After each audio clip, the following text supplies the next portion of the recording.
जय हिंद, वंदे मातरम। दोस्तों, स्वागत है आप सभी का स्टडी पॉइंटर्स में। और आज हम आपके लिए लेकर आ चुके हैं मॉक टेस्ट नंबर 2 पर्यावरण एवं पारिस्थितिकी तंत्र से।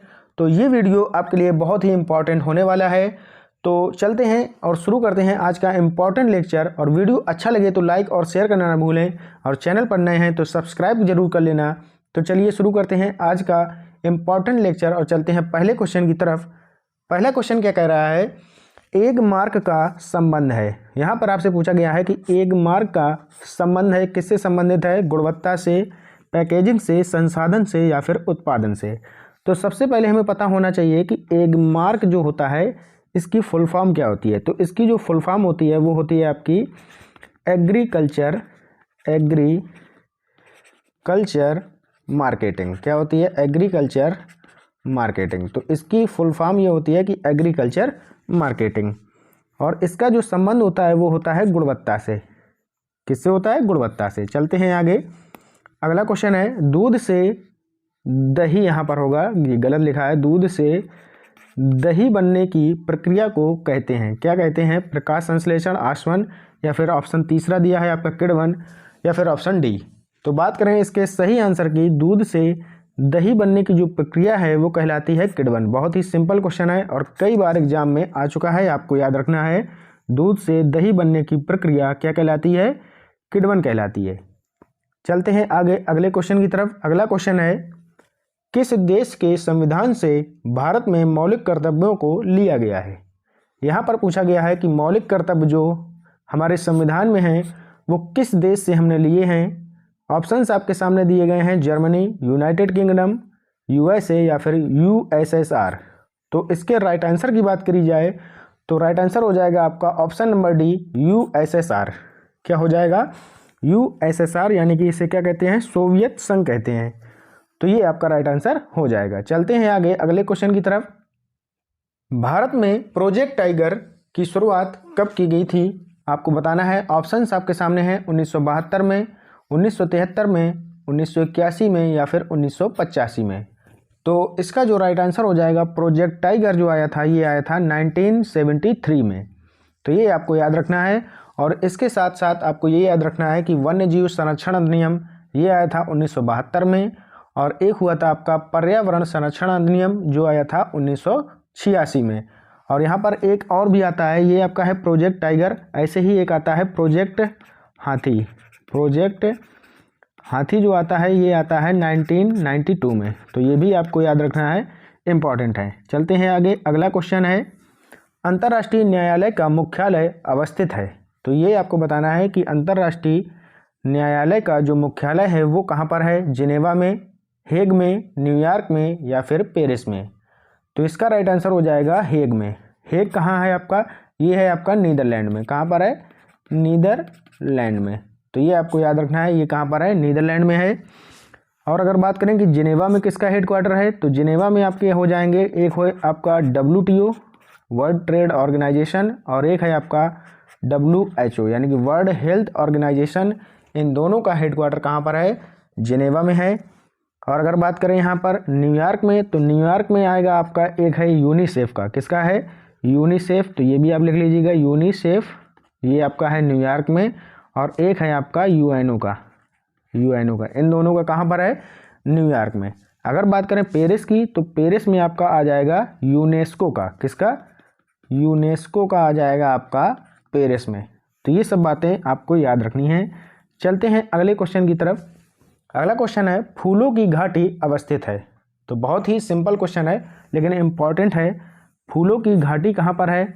जम्मू कश्मीर में, हिमाचल प्रदेश में, सिक्किम में या फिर उत्तराखंड में। तो इसका राइट आंसर हो जाएगा ऑप्शन नंबर डी, उत्तराखंड। यानी कि उत्तराखंड में आपका क्या है? फूलों की घाटी है आपकी उत्तराखंड में।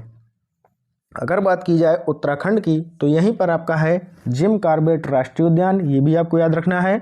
और एक है आपका नंदा देवी राष्ट्रीय उद्यान। कौन सा है? नंदा देवी राष्ट्रीय उद्यान।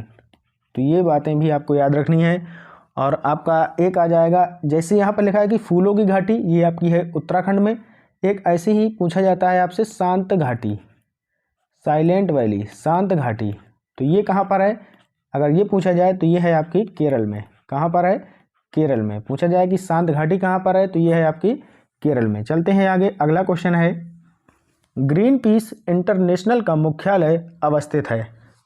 क्या पूछ रहा है, ग्रीन पीस इंटरनेशनल का मुख्यालय अवस्थित है। 4 ऑप्शंस आपके सामने दिए गए हैं, इनमें से आपको बताना है कि ये कहाँ पर स्थित है, न्यूयॉर्क में, सिडनी में, एम्स्टर्डम में या फिर नागासाकी में।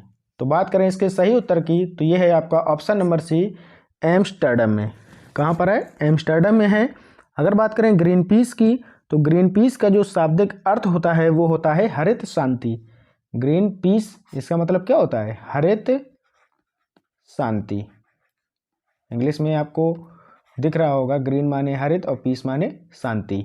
चलते हैं आगे, अगला क्वेश्चन है आपके सामने, द ओरिजिन ऑफ स्पेसीज, यानी कि इसका अर्थ है प्रजातियों की उत्पत्ति, एक रचना है। तो बताना है आपको कि ये किसकी रचना है, अरस्तु की, चार्ल्स डार्विन की, या फिर मेंडल की, या फिर रॉबर्ट हुक की।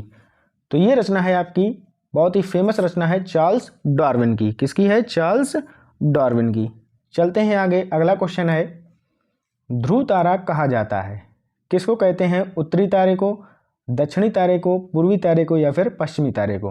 तो ये बहुत ही सिंपल क्वेश्चन है, ये कहा जाता है उत्तरी तारे को ध्रुव तारा कहा जाता है। इंपॉर्टेंट है, याद रखना है। चलते हैं आगे अगले क्वेश्चन की तरफ, आर्सेनिक द्वारा जल प्रदूषण सर्वाधिक है, कहाँ पर है, उत्तर प्रदेश में, मध्य प्रदेश में, बिहार में, या फिर पश्चिम बंगाल में। तो बात करें इसका सही उत्तर क्या हो जाएगा, ये हो जाएगा ऑप्शन नंबर डी, पश्चिम बंगाल में। कहाँ पर है, पश्चिम बंगाल में है। चलते हैं आगे, अगला क्वेश्चन है संविधान सभा ने राष्ट्रीय गान को अपनाया था, कब अपनाया था, ये आपको बताना है।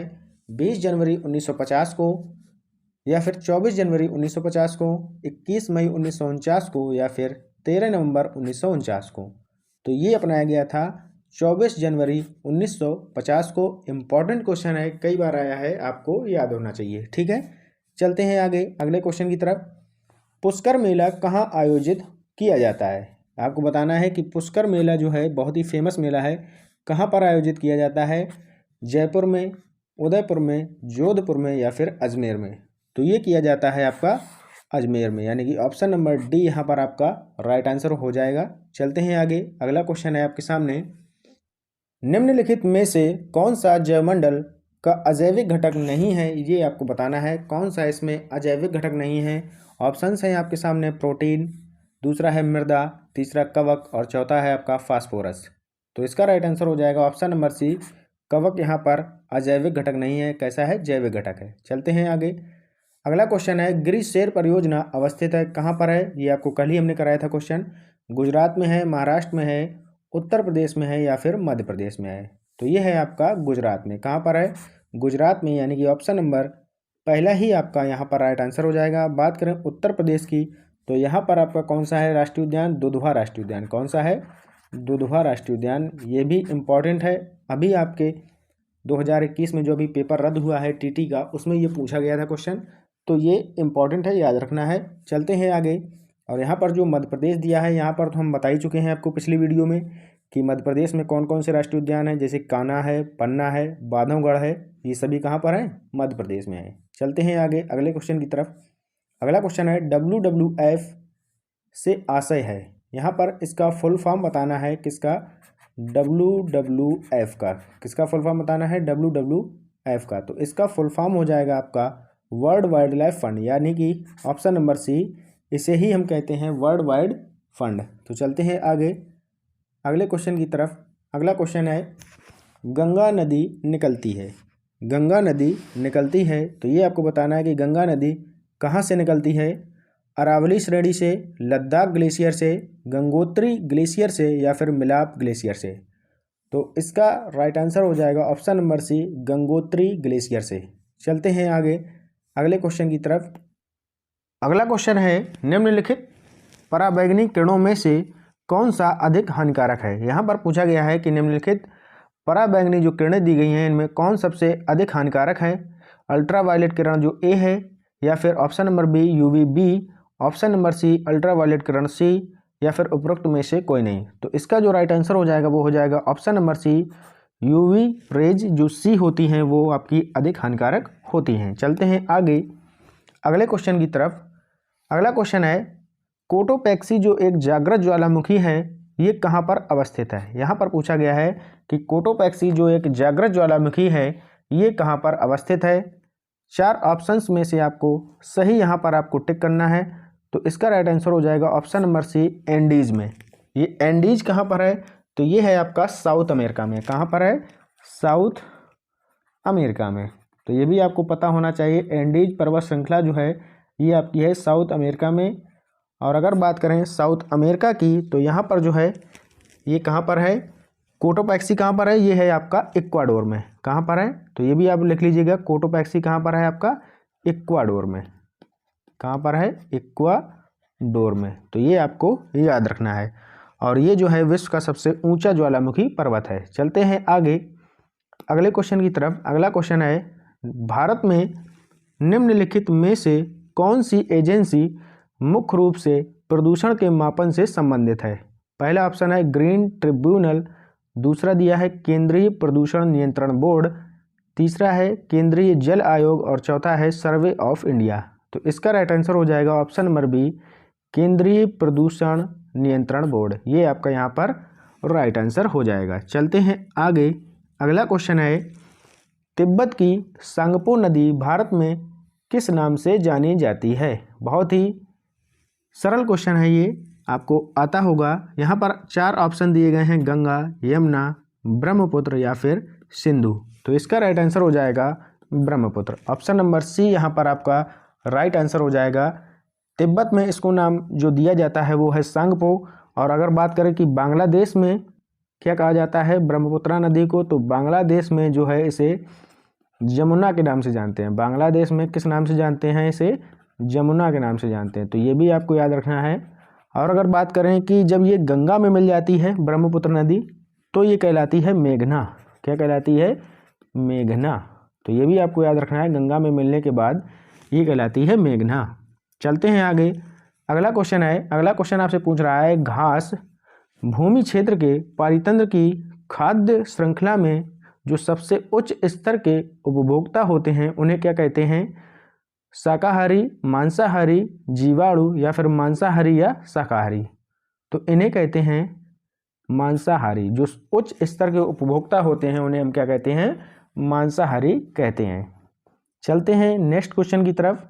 अगला क्वेश्चन है वायुमंडल का प्रमुख स्तर जो पृथ्वी तल के सबसे नज़दीक है उसे क्या कहा जाता है। तो यहाँ पर आपसे पूछा गया है कि पृथ्वी तल से जो सबसे नज़दीक मंडल है उसे क्या नाम से हम लोग जानते हैं। समताप मंडल, क्षोभ मंडल, मध्य मंडल या फिर आयन मंडल।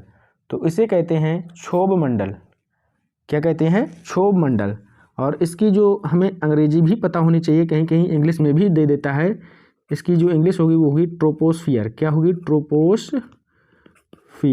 तो ये भी आपको पता होनी चाहिए। और समताप मंडल को क्या कहते हैं, इसे कहते हैं हम स्ट्रेटोस्फियर। स्ट्रेटोस्फियर। तो ये भी आपको पता होना चाहिए। और समताप मंडल में ही हमारी ओजोन लेयर पाई जाती है। तो ये भी आपको याद होना चाहिए। चलते हैं आगे अगला क्वेश्चन है संयुक्त राष्ट्र सुरक्षा परिषद में कितने स्थायी सदस्य हैं। तो यहाँ पर आपसे पूछा गया है कि संयुक्त राष्ट्र सुरक्षा परिषद में कितने स्थायी सदस्य हैं। तो ये हो जाएंगे आपके ऑप्शन नंबर सी, 5। अब ये 5 कौन कौन से हैं ये भी ज़रा जान लेते हैं। एक तो है आपका अमेरिका यानी कि USA, अमेरिका हो गया। एक है आपका चाइना, चाइना हो गया। एक है आपका रूस, तो रूस भी आप लिख लीजिएगा। एक है आपका रूस। एक है ब्रिटेन, ये हो गया चौथा। और लास्ट आपका बचा फ्रांस। तो ये 5 हैं संयुक्त राष्ट्र सुरक्षा परिषद के स्थायी सदस्य। चलते हैं आगे अगला क्वेश्चन है सरिस्का राष्ट्रीय उद्यान, जो सरिस्का राष्ट्रीय उद्यान है ये कहाँ पर अवस्थित है। पश्चिम बंगाल में, गुजरात में, राजस्थान में या फिर असम में। तो पिछली क्लास में हमने इसे डिस्कस किया था। तो ये है आपका राजस्थान में। चलते हैं आगे अगले क्वेश्चन की तरफ। पारिस्थितिकी तंत्र में ऊर्जा का मुख्य स्रोत है। यहाँ पर आपसे पूछा गया है कि पारिस्थितिकी तंत्र में ऊर्जा का मुख्य स्रोत कौन है। 4 ऑप्शंस दिए गए हैं। पहला दिया है ATP, दूसरा है सूर्य प्रकाश, तीसरा है डीएनए और चौथा है आरएनए। तो इसका राइट आंसर हो जाएगा option number B, Surya Prakash यहाँ पर इसका राइट आंसर हो जाएगा। चलते हैं आगे। तो ये था आज का हमारा इम्पॉर्टेंट सेशन। वीडियो कैसा लगा ज़रूर कमेंट बॉक्स में बताएं। अच्छा लगा हो तो लाइक और शेयर करना ना भूलें। चैनल पर नए हैं तो सब्सक्राइब जरूर कर लेना, ताकि इससे ही रिलेटेड हम आपको नेक्स्ट वीडियो और भी देते रहें। तो मिलते हैं नेक्स्ट वीडियो में, तब तक के लिए goodbye, have a nice day. जय हिंद, जय भारत।